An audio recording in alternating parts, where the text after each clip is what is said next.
Now that we've completed adding the darker color to the back of the monster, we're ready to go in now and start to add in the secondary lighter colors to this monster's spine. Okay, so here's where we left off with Photoshop and the last skit making these darker areas for the monster's spine.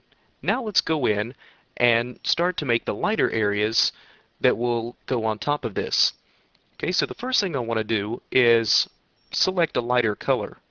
So what I can do is just switch to my eyedropper tool, and let's go ahead and try and grab sort of this lighter gray color that's right here in this channel that runs along the side of his head.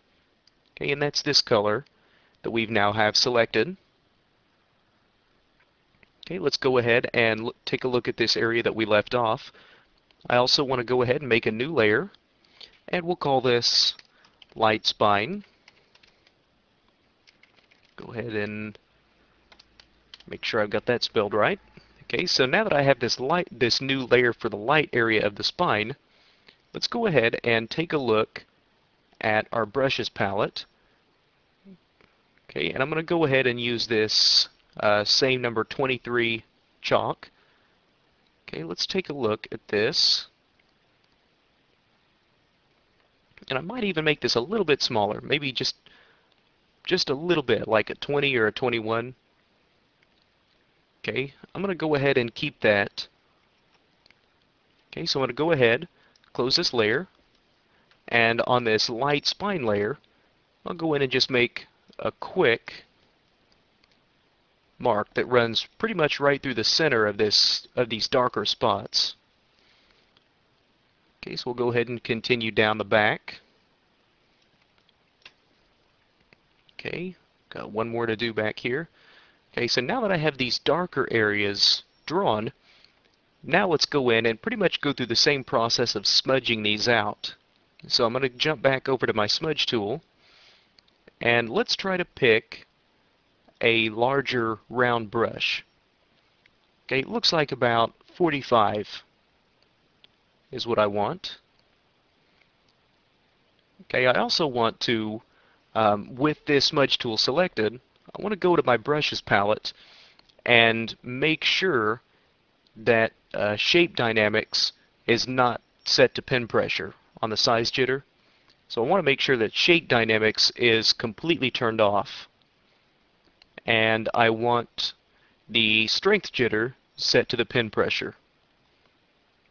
Okay, so I'm going to go ahead and close that. And now what I can do is just start to taper this lighter area, similar to what we did with the darker areas. Okay, but now it's just going to be an overlaying color.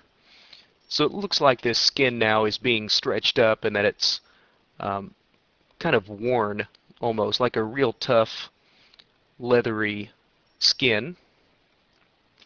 Okay, let's go ahead and continue with these other lighter areas.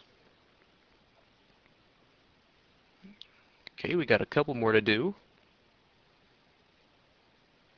And you probably don't want to carry these out quite as far as we did with the darker spots. So really kind of making it look like these lighter areas really sit right at the very top of the spine, like it's just being stretched to that point. So we may actually need to go in and maybe stretch it along the length of the spine a little bit better. Okay, but let's take a look at what we've got. Go ahead and save this. Go ahead and reload this in Maya. Okay, and now what we have along the length of this monster's back is we have now what looks like these spines that are kind of stretching this skin of the back up. Okay, and if we take a look at the back, you can also see how now we've achieved this effect. And this effect will look even better at a later point in time once we put the bump maps on, and it really looks like these spines of his back are just stretching the skin up.